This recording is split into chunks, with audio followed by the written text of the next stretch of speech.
What is going on, everyone? Chris with Journals, Comics, and Pop Culture. Guys, if you're just checking out the channel for the first time, please take a moment to hit the subscribe button. All right, guys, I've been talking about a lot of controversial comic book topics as of late. All right, so now when you immediately look at this title of this blog that I'm going to critique today, I know I, for one, looked at it and was like, the trouble with the modern age. This goes right back to everything that I've been just frustrated with over the last week. But really, it's not. And guys, this is going to be a refreshing article. I'm going to talk about it with you guys today. So I want to give a big shout out to Matt Tuck, blogger at Go Collect. I've had my issues with Matt Tuck's points of views in the past. That's normal.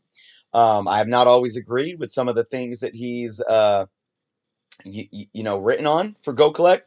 But guys, I just went into this article and I'm like, yes, this makes so much sense. It's something that I have been conscious of for a very long time, and it's something that I think we all might really all agree on. And I think it's fun to look at. So let's go into this, guys. What is he talking about? The trouble with the modern age. Is he talking about shaming modern comics? Modern comics are ruining the hobby and all this stuff. Actually, no, but let me go into the article and let Matt explain it himself. So he says here, first off, should a comic from the mid 80s still be considered modern? It is past time to rethink the modern age. So you see, you put in a context right there. This isn't about modern comics. It's about how we define the ages. So he's talking about 4 decades of modern comics, and he states comic ages are expansive, no question. Silver and Bronze ages cover the 60s and 70s. Well, we know Silver goes a little into the late 50s as well. But the Golden Age is a larger one. It stretches close to 20 years, spanning from the late 30s to the nearly to the early 60s, so really to the late 50s. So you have a good, almost 20 years there for the Golden Age. You got a little over 10 years for the Silver Age, and really it's argumentative in terms of where the Bronze Age stops. Uh, Again, it really depends who you're talking to. I consider the Bronze Age to go until 1984, from 1970 to 1984. Some people say it stopped in 1980, and he goes into that here too. But he talks more about the modern age, and he's talking about 4 decades. In the comic world, modern is a label that covers almost anything since disco died. That's hilarious. um, the thing is, it's still going, and that's true. 2020, it's still technically the modern age, right? He talks about this Marvel Superhero Secret War #8 falling under the modern era banner. So does that Spawn 309 that you just bought. But let's go down to this image right here, guys. And I don't know where he pulled this from, but I have seen this timeline in the past as well. And this is the timeline that I adhere to and absolutely love. If we read it here, there's the Platinum Age, which was stated as 1897 to 1937. So that was the pre superhero age. Obviously, Superman in 1938 started the Golden Age of comics. Silver Age, 1956 to 1969. Bronze Age, 1970 to 1983. Copper Age, 1984 to 1991. And Modern Age, 1992 to present. This is how, outside of, let's just say outside of modern, I absolutely agree with every age on this list, especially differentiating the bronze with the copper age. And I absolutely believe the copper age runs until 1991. And I'll get into that in a minute, but let's just go over a little more of what Matt had to say in this article here. Um, Getting collectors to agree. He talks about like it's the same thing as the first cameo, first full. There's no concrete definition. This is something that is debated, and depending on what outlet that you're referencing, or what friend you're talking to, or what LCS owner or somebody in the industry, they might have a different timeline for each age, and it just makes things kind of tough to really decipher, right? He goes on to say the closest we have to tried and true resources are like the Overstreet Comic Price Guide, and the two major grading companies, CGC and CBCS. But even then, there could be disparity in the answers. And this goes with labeling the ages as well as labeling labels, which I talk about a lot. First appearance, cameo, first full, whatever. Um, he talks about breaking up the modern era here. And I don't know if I agree with him 100% on this, but let's just read it. He says, everything can't be filed under the modern age umbrella. I agree. What we now consider the modern age needs to be broken into at least three different subgroups. And this is where I disagree with him. The 1985 to 2000, I disagree with that.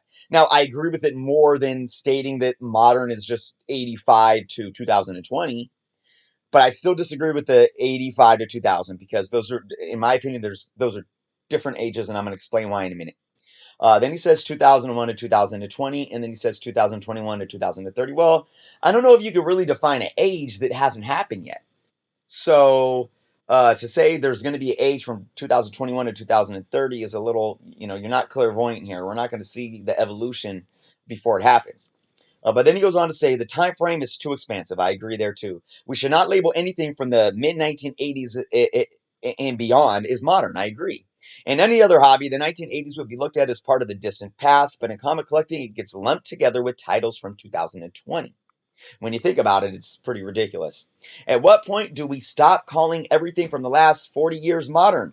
At some point, as a comic community, we need to recognize new uh, designations for comic eras. I agree, obviously.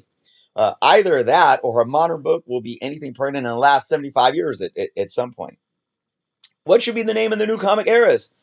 That's a good question. I don't have a name. I know I talked about this not too far in the recent past, and somebody brought up a good name for a new era, past modern. But let me break this down, guys. First off, like I said, I disagree with this part right here, his subgroups. I like what he's trying to do, but I don't fully agree in terms of how he's breaking it up. Let's go back to this right here. Look, the Copper Age, starting in 1984, we saw multiple trends happening in 1984, and I did a video about it when I did my top, what was it, top 10 Copper Age keys to invest in, and I stated there I'm looking at anything after 1983. When you look at the big events that happened, the Crisis on Infinite Earths with DC when they did their reboot of all their characters. Really changing the universe, changing the landscape, kind of changing their writing and the storytelling that they were doing. Now, Marvel at that same time released Secret Wars. It didn't really have the same type of impact, I think, but it was a big event that kind of like we never saw before within Marvel. So it was meaningful, right? And I know they wanted to sell toys and all that, but look, we know that the tonality of comics started to change around that era as well. When you look at that as being the beginning of a copper age and you stop it at 1991, you start realizing what started happening after 1991. We know that that's right when the boom really started happening and you started getting this fresh blood in. That was the Todd McFarlanes, the Rob Liefelds, the Jim Lees, and you started getting even Marvel, especially Marvel, looking at these fresh new creators, artists, writers, and giving them their own titles, and then that was like a blip, snap of a finger, that was done, and they said, "Look, we're gonna go start our own thing," and then Image was created, and then shortly after that, the Crash. I really see that as a pinnacle point in time that created the modern age. I do. I believe that is what you take into the consideration of the changing tone there with that new 90s blood and then the impact that it had on the market where we could sell 5 million to 8 million copies of a book. But then you look at the flip side of that, which was what was the negative aspects, where the publishers didn't know how to face this change of this market change and the speculation and the hype. They didn't know how to handle it, so they just mass produced books, which brought on the crash. I do feel like that was the beginning of the modern age. Now, going down here where Matt Tuck says you need to stop that at 2000 and go start a new one from 2001 to 2020. I disagree here. I disagree here with 2001. Now, around the turning of the into the new millennium in 2000, 1999, 2000, I think Marvel especially was really trying to say, okay, how can we sustain this? How can we pull out of this? And from that, we got Marvel Knights. From that, we got the Ultimate line, which at that point wasn't a multiverse. It was just, look, we're gonna create a line of comics with the characters that you know, and we're gonna make them fresh, and we're gonna make them modern, and we're gonna tell a different story. Um, those things started happening because they had to adapt to the modern market. But still, to me, it was still the modern market, right? It's them saying, we failed at the modern market. How do we get back into the game to provide something feasible for that modern market that's still continuing to evolve? And I think they played around with it. Marvel Knights had some decent success. Ultimates had some decent success, but it wasn't until Civil War that I felt it all started getting put back into place. The Civil War event, I'm telling you, the Civil War event changed the game for modern books. It changed the game for Marvel. It got them back on their feet. They were able to get Marvel Studios up and running with their Universal deal to start producing Iron Man. And to really do something in the cinemas, creating their own cinematic universe. We know the effect that that's had today. Um, it did so much. And I think, and I know I'm only talking about Marvel and not DC here, but I do think Marvel at that point, what Marvel was the poster boy for the fallout of the 90s, and it was also the poster boy for revolutionizing the modern book as well with the Civil War series. And honestly, I think DC just kind of like was sitting back along for the ride, saying, okay, how do we maneuver through this? How do we maybe say piggyback this? Um, so at that point in time is where I feel we can call a new era. So your modern era would be 1992 to basically like 2006. Okay. And now I would say that 2006 would be the beginning of whatever this new era is in, whatever this new era is that we are in right now. And that's postmodern. It's postmodern. And I mean, this is probably a whole nother video, but I could talk about the evolution of comic books from 2006 to 2020, right? Because after Civil War, there was a learning curve.